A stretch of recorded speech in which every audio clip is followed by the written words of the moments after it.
Welcome back to our channel, Retired and Loving It. I'm Terry. And I'm Keith. And today, we're going to show you around some more at the Corvette Museum. Come along with us. February the 12th, 2014 rocked the Corvette world.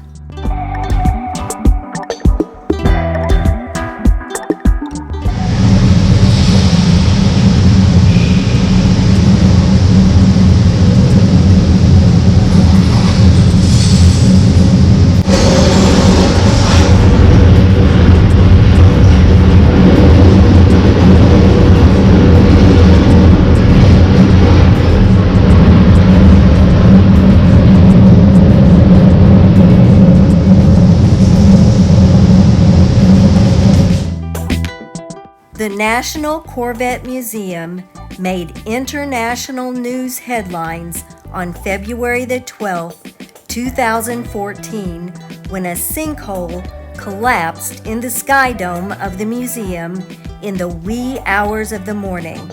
Thankfully, no one was in the building when it happened, but security cameras were rolling to catch the incident on camera. Museum visitation skyrocketed that same year as people came from around the world and were drawn to witness for themselves the destruction. Cars all swallowed up, and it was all caught on camera. ABC's Alex Torres has the story. Take a look at the security video from the National Corvette Museum in Bowling Green, Kentucky. First, you see the ground shake a little. Then, a black hole seems to open up underneath the orange car. But watch here, a short time later, the ground completely caves, swallowing the iconic cars. A massive sinkhole, some 30 feet deep and 40 feet wide. From above, you can see the cars underneath the rubble on top of each other. Someone shared with me that they thought the value was around $1 million. A total of 8 cars gone in seconds, including the 1 millionth Corvette made in 1992. A 2009 ZR1, the fastest, most powerful, most expensive car ever made by GM. It's a fairly typical sinkhole as far as sinkholes go. The only atypical thing is that it's in the Corvette Museum. Officials say there was no one inside the museum when the sinkhole devoured the cars, and they found out about it when the collapse triggered motion sensors, setting off the museum's alarm system.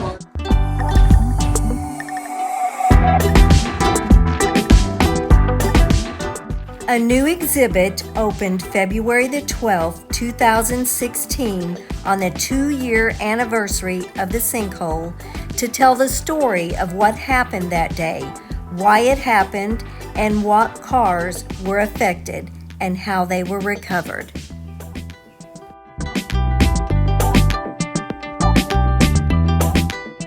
Corvettes are eye-catching, even when they lay mangled at the bottom of a 30-foot sinkhole.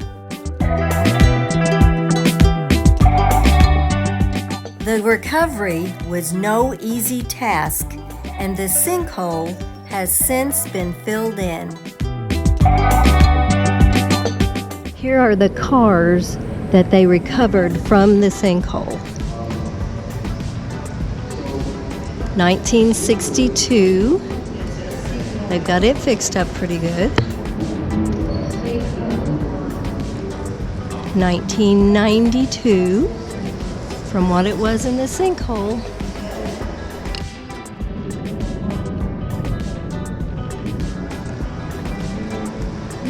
A 2009, and there was it when it was recovered from the sinkhole. Ooh, wow. This one's not repairable. A 2009.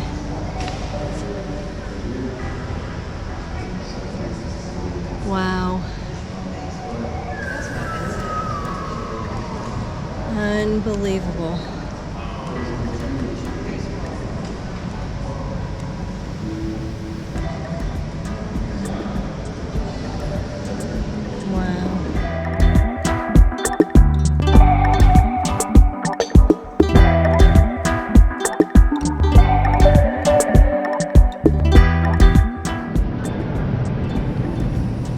This dome area is amazing.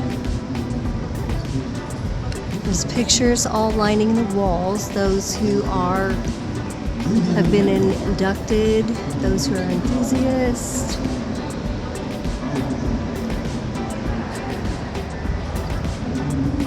Just seeing where this sinkhole was is unbelievable that they were able to fill this back in.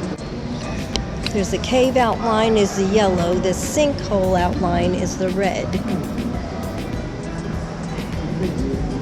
I'm glad they saved that. Makes it very interesting to see.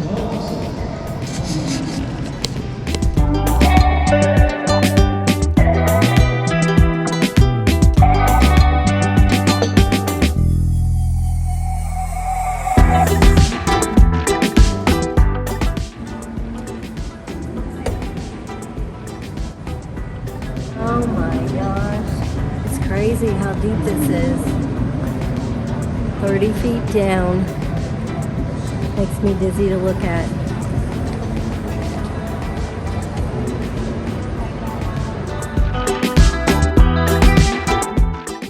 The whole new sinkhole exhibit was so interesting to me.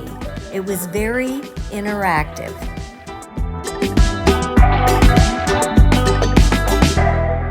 It was probably my favorite part of the whole museum.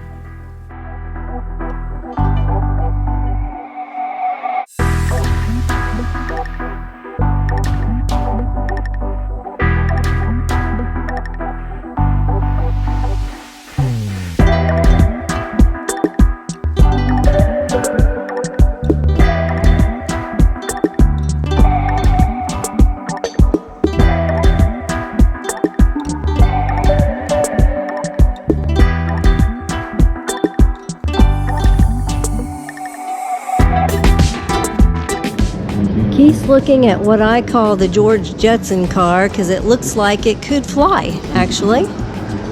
It's very weird looking, but I kind of like it. And what's concerning to me is they show you the cave outline and they show you where the sinkhole line is, but as I look, there's cracks. There's cracks all through this floor, which is kind of concerning to me.